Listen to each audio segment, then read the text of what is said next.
Shalom Elohim, haleluya, puji nama Tuhan. Semangat pagi Bapak Ibu Saudara yang dikasihi Tuhan kita Yesus Kristus. Jumpa lagi bersama saya Pendeta Samuel Mawuntu dalam Renungan Pagi ke 1848 hari Renungan Pagi ini mengudara. Puji Tuhan. Bapak Ibu Saudara yang dikasihi Tuhan, sebelum kita mengawali segala aktivitas kita di pagi hari ini, mari kita buka hari ini bersama Tuhan dengan mendengarkan firman Tuhan. Sebelum kita membaca, mendengarkan, dan merenungkan firman Tuhan hari ini, mari kita berdoa. Minta pimpinan Roh Kudus. Kita berdoa. Bapa di surga, berbicaralah kepada kami semua. Pakai firman Tuhan ini untuk menegur kami, menasihati kami, menguatkan kami, meneguhkan iman percaya kami, dan menuntun kami supaya kami terus berjalan di jalan Tuhan yang benar. Dan pakai firman Tuhan ini untuk memberkati kami semua. Di dalam nama Tuhan Yesus yang adalah firman Allah yang hidup, kami berdoa. Amin. Haleluya. Bapak Ibu Saudara yang dikasihi Tuhan, bersama dengan saya kita akan belajar Alkitab dari kitab Kejadian sampai kitab Wahyu. Mari buka Alkitab kita dalam kitab 1 Samuel pasal 3 ayat 1 sampai ayat 21. Di bawah perikop Samuel terpanggil. Demikian firman Tuhan. Samuel yang muda itu menjadi pelayan Tuhan di bawah pengawasan Eli. Pada masa itu firman Tuhan jarang, penglihatan-penglihatan pun tidak sering. Pada suatu hari Eli yang matanya mulai kabur dan tidak dapat melihat dengan baik, sedang berbaring di tempat tidurnya. Lampu rumah Allah belum lagi padam.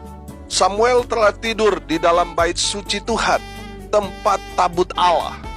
Lalu Tuhan memanggil, "Samuel, Samuel." Dan ia menjawab, "Ya Bapa." Lalu berlarilah ia kepada Eli, serta katanya, "Ya Bapa, bukankah Bapa memanggil aku?" Tetapi Eli berkata, "Aku tidak memanggil, tidurlah kembali." Lalu pergilah ia tidur. Dan Tuhan memanggil Samuel sekali lagi.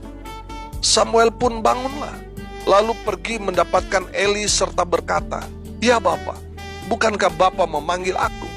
Tetapi Eli berkata, "Aku tidak memanggil anakku, tidurlah kembali." Samuel belum mengenal Tuhan. Firman Tuhan belum pernah dinyatakan kepadanya. Dan Tuhan memanggil Samuel sekali lagi untuk ketiga kalinya. Ia pun bangunlah, lalu pergi mendapatkan Eli serta katanya, "Ya Bapa, bukankah Bapa memanggil aku?" Lalu mengertilah Eli bahwa Tuhanlah yang memanggil anak itu. Sebab itu berkatalah Eli kepada Samuel, "Pergilah tidur, dan apabila ia memanggil engkau, katakanlah, berbicaralah Tuhan, sebab hamba-Mu ini mendengar." Maka pergilah Samuel, dan tidurlah ia di tempat tidurnya. Lalu datanglah Tuhan, berdiri di sana, dan memanggil seperti yang sudah-sudah, "Samuel, Samuel." Dan Samuel menjawab, "Berbicaralah, sebab hamba-Mu ini mendengar." Lalu berfirmanlah Tuhan kepada Samuel, "Ketahuilah, aku akan melakukan sesuatu di Israel, sehingga setiap orang yang mendengarnya akan bising kedua telinganya. Pada waktu itu, aku akan menepati kepada Eli segala yang telah kufirmankan tentang keluarganya dari mula sampai akhir. Sebab telah kuberitahukan kepadanya bahwa aku akan menghukum keluarganya untuk selamanya karena dosa yang telah diketahuinya, yakni bahwa anak-anaknya telah menghujat Allah, tetapi ia tidak memarahi mereka. Sebab itu, aku telah bersumpah kepada keluarga Eli, bahwa dosa keluarga Eli tak akan dihapuskan dengan korban sembelihan dan dengan korban sajian untuk selamanya. Samuel tidur sampai pagi. Kemudian dibukanya pintu rumah Tuhan. Samuel segan memberitahukan penglihatan itu kepada Eli. Tetapi Eli memanggil Samuel, katanya, "Samuel anakku." Jawab Samuel, "Iya Bapa." Kata Eli, "Apakah yang disampaikannya kepadamu? Janganlah kau sembunyikan kepadaku. Kiranya beginilah Allah menghukum engkau. Bahkan lebih lagi daripada itu, jika engkau menyembunyikan sepatah kata pun kepadaku dari apa yang disampaikannya kepadamu itu." Lalu Samuel memberitahukan semuanya itu kepadanya dengan tidak menyembunyikan sesuatu pun. Kemudian Eli berkata, "Dia Tuhan, biarlah diperbuatnya apa yang dipandangnya baik." Dan Samuel makin besar, dan Tuhan menyertai dia, dan tidak ada satupun dari firman-Nya itu yang dibiarkannya gugur. Maka tahulah seluruh Israel dari Dan sampai Berseba bahwa kepada Samuel telah dipercayakan jabatan Nabi Tuhan. Dan Tuhan selanjutnya menampakkan diri di Silo, sebab ia menyatakan diri di Silo kepada Samuel dengan perantaraan firman-Nya. Amin. Haleluya. Bapak Ibu Saudara yang dikasihi Tuhan, konteks kebenaran firman Tuhan ini ketika Tuhan memanggil Samuel dari seorang pelayan Tuhan menjadi nabi Tuhan. Amin. Haleluya. Saudara perhatikan di ayatnya yang pertama di sana dikatakan apa? Saudara lihat. Samuel yang muda itu menjadi apa? Pelayan Tuhan. Saudara perhatikan di ayatnya yang ke-19 di sana. Dikatakan, dan Samuel makin besar dan Tuhan menyertai dia, dan tidak ada satupun dari firman-Nya itu yang dibiarkannya gugur. Ayat 20.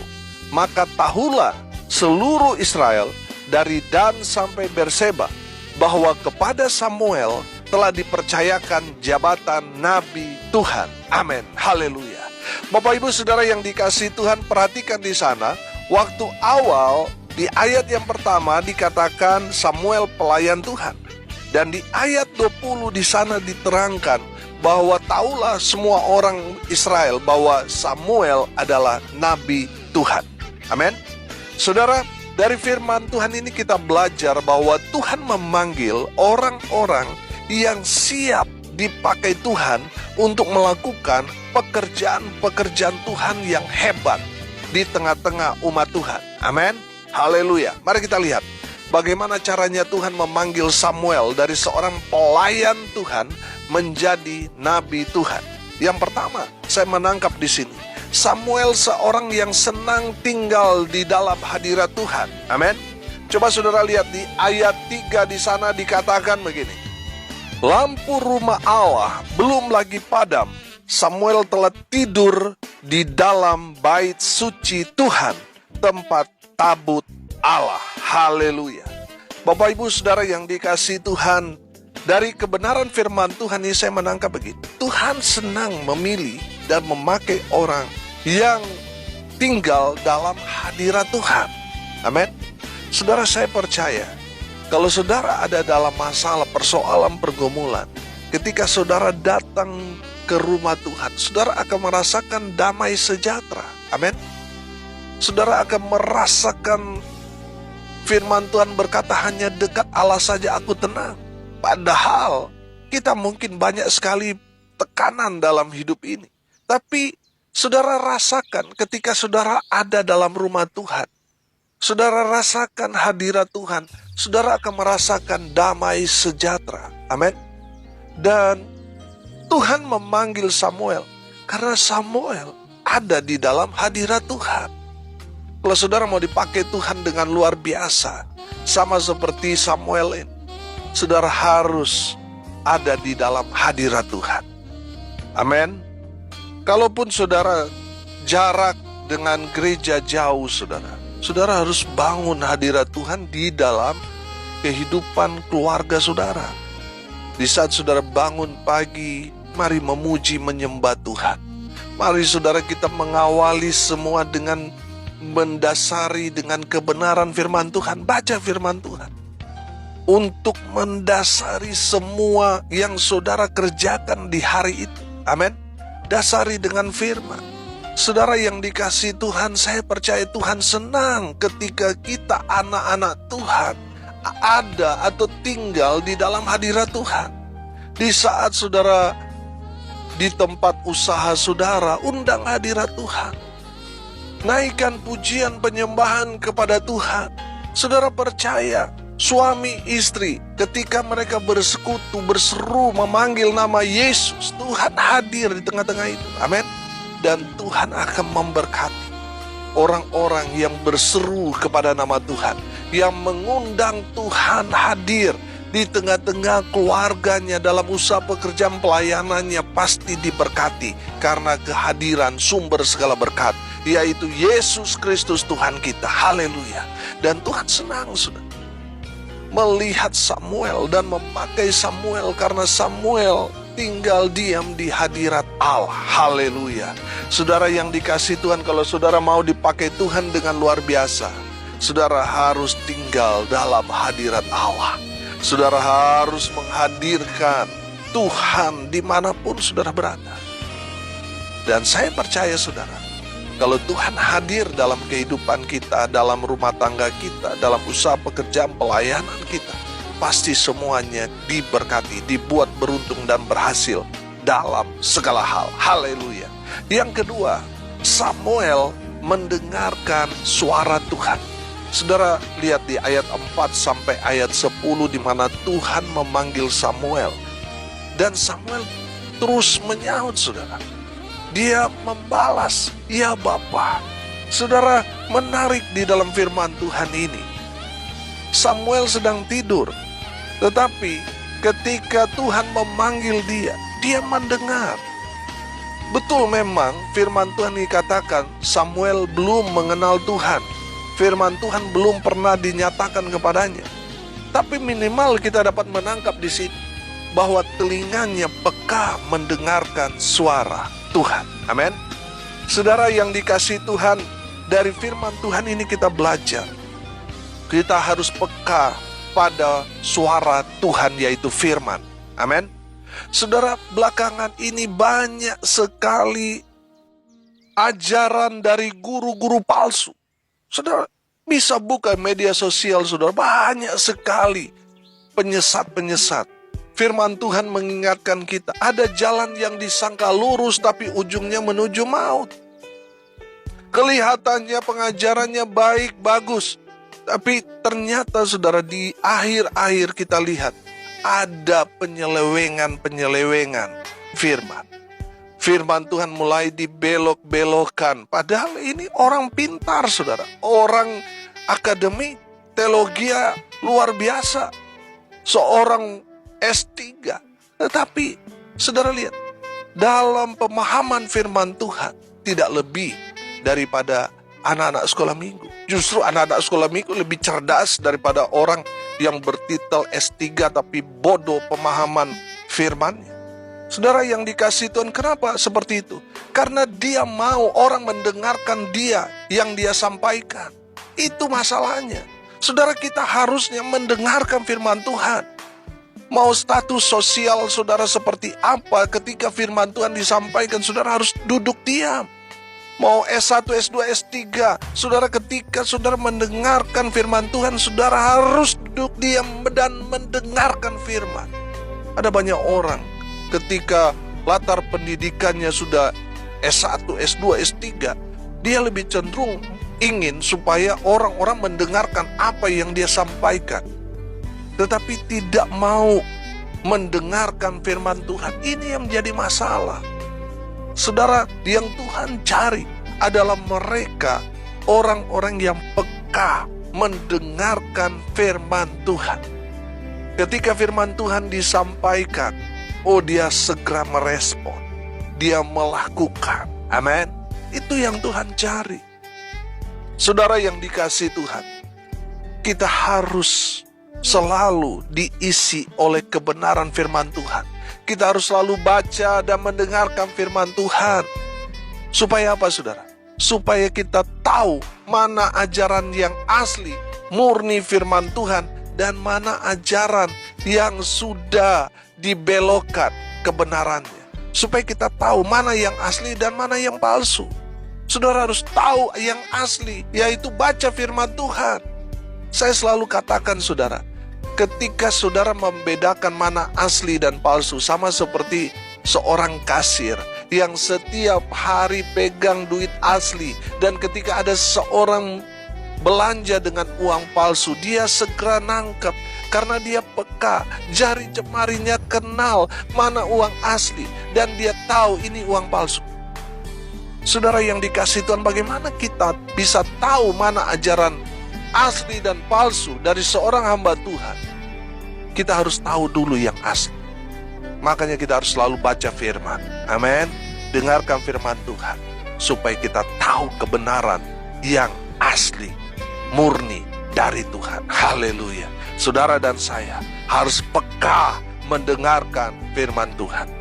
Belakangan ini saudara, firman Tuhan mulai digenapi bahwa di akhir zaman ini banyak orang mencari guru-guru yang menyenangkan telinga mereka, khotbahnya yang bagus-bagus, berkat. Mereka mencari guru-guru atau pendeta-pendeta yang menyenangkan hati dan telinga mereka. Tapi ketika firman Tuhan menegur mereka dengan keras melalui hamba Tuhan ini langsung dikucilkan. Padahal yang disampaikan adalah kebenaran firman Tuhan yang menegur mereka yang hidup dalam dosa. Tapi ketika hamba Tuhan itu menegur keras dengan firman Tuhan melalui khotbah renungan, orang-orang yang hidup dalam dosa, yang ada di dalam gereja, yang membungkus dosanya dengan pelayanan, merasa kepanasan. Dan mereka mengucilkan, gak mau diundang lagi, gak mau dipakai lagi hamba Tuhan yang menegur mereka dengan keras melalui firman Tuhan. Mereka lebih senang mencari apa? Pendeta-pendeta yang tidak menegur dosa. Mereka mencari pendeta-pendeta yang sedap mereka dengar khotbahnya tanpa menegur dosa. Ini yang sering terjadi. Saudara yang dikasihi Tuhan, dengar ini baik. Kita harus mendengarkan suara Tuhan. Kita harus peka. Supaya apa? Kita tidak tersesat. Amin. Saudara yang dikasihi Tuhan, kita harus peka pada suara Tuhan. Supaya kita melakukan firman Tuhan itu dengan tepat dan benar. Ajaran-ajaran sesat, guru-guru palsu, mau saudara melenceng dari kebenaran firman, sehingga saudara nggak peka lagi pada suara Tuhan. Sebagai anak-anak Tuhan, saudara dan saya harus selalu baca firman, supaya kita peka mana suara Tuhan dan mana suara iblis, supaya kita tidak tersesat. Yang ketiga, dari Samuel kita belajar, Samuel seorang yang berintegritas. Amin. Samuel seorang yang berintegritas. Tadinya saudara, dia rasa gak enak mau kasih tahu firman Tuhan kepada Imam Eli. Karena firman Tuhan yang Tuhan sampaikan kepada Samuel, ini hal yang menyakitkan kalau Eli tahu di mana Tuhan murka kepada keturunan Eli karena perbuatan Hofni dan Pinehas yang menghujat hadirat Tuhan. Saudara yang dikasihi Tuhan, Samuel yang tadinya rasa gak enak itu, karena Eli memanggil dia dan bersumpah dengan dia, kalau kamu gak kasih tahu, kamu akan celaka. Sehingga Samuel mengatakannya dengan terang benderang. Saudara yang dikasihi Tuhan, saya menangkap di sini bahwa Samuel seorang yang berintegritas. Amin. Dia menceritakan apa adanya, apa yang Tuhan sampaikan kepada dia, tanpa dia tutup-tutupi. Saudara, kalau kita belajar firman Tuhan ini, kalau saya mungkin yang Eli mendengar anak rohani saya ini, anak sekolah minggu saya ini, mengatakan hal yang menyakitkan buat saya mungkin bisa marah, saudara. Betul? Saya mungkin bisa tersinggung. Dan mungkin saya bisa tampeleng dia, kamu ini nyumpahin keluarga saya, iya kan? Tapi saudara lihat, saya melihat di sini kebesaran hati Imam Eli. Dia menerima walaupun yang menyampaikan kepada dia adalah anak rohaninya. Artinya apa, saudara? Ketika firman Tuhan disampaikan kepada kita, jangan melihat, oh dia masih anak muda. Wah, saya S3 yang sampaikan firman Tuhan hanya lulusan SD. Saudara, ketika firman Tuhan disampaikan kepada kita, kita harus terima. Amin. Kita harus terima. Saudara, saya melihat di sini tidak ada yang Samuel tutup-tutupi. Saya tahu Samuel pasti ada rasa segan, gak enak, sungkan, dan lain sebagainya. Tapi karena ini firman Tuhan yang harus dia sampaikan, dia buka dengan terang benderang. Saudara yang dikasihi Tuhan, pertanyaannya sekarang, ketika ada seorang donatur di gereja saudara yang rajin, yang selalu mendukung, menopang pelayanan di gereja saudara, tapi sayang, dia masih hidup dalam dosa. Dia punya selingkuh. Dia mungkin bisnisnya judi. Dia mungkin melakukan satu korupsi dana dan sebagainya, dan itu yang dia sumbangkan ke gereja saudara. Pertanyaan saya sederhana, berani tidak saudara menegur dia di depan jemaat melalui firman Tuhan? Saudara, kalau firman Tuhan berbicara kepada kita, kita harus buka terang benderang. Tidak apa satu atau dua orang menolak saudara karena firman Tuhan yang disampaikan, tapi saudara harus menyampaikan apa yang menjadi perintah Tuhan kepada saudara. Sampaikan kebenaran firman Tuhan dengan gamblang. Jangan ada yang ditutup-tutupi. Amin. Saudara, selama saudara menyampaikan firman Tuhan tidak menyebut nama, tidak masalah, saudara. Ada jemaat yang dulu tersinggung. Pak Pendeta, saya tersinggung khotbahnya Pak Pendeta keras. Saya percaya itu saya. Loh, saya kan nggak bilang nama. Semua khotbah yang disampaikan itu kan tidak menyebut nama secara umum. Nah, kalau saudara tersinggung, seharusnya saudara bertobat. Bertobat sebelum terlambat. Bertobat sebelum berobat. Bertobat, karena kalau tidak bertobat, saudara tidak selamat. Saudara yang dikasihi Tuhan, dari kebenaran firman Tuhan ini, kita belajar bahwa Tuhan memanggil dan memilih Samuel dari seorang pelayan Tuhan menjadi nabi Tuhan. Alasannya ada 3 hal. Samuel seorang yang senang tinggal dalam hadirat Tuhan. Yang kedua, Samuel peka mendengarkan suara Tuhan. Dan yang ketiga, Samuel seorang yang berintegritas. Amin. Mari kita berdoa. Terima kasih Bapa di surga atas kebenaran firman yang sangat memberkati kami. Berkati semua pendengar dimanapun mereka berada. Tuhan memberkati mereka dengan firman ini. Berkati hidup mereka, masa muda mereka, rumah tangga mereka, usaha pekerjaan, pelayanan mereka dibuat beruntung dan berhasil dalam segala hal.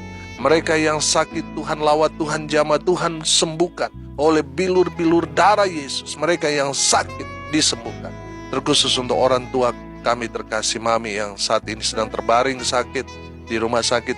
Kuasa kesembuhan dari Tuhan Yesus melawat, memulihkan, menyembuhkan orang tua kami terkasih. Dalam nama Tuhan Yesus, hamba berdoa untuk mereka yang saat ini sedang berduka cita. Tuhan memberikan penghiburan, kekuatan kepada keluarga yang ditinggalkan.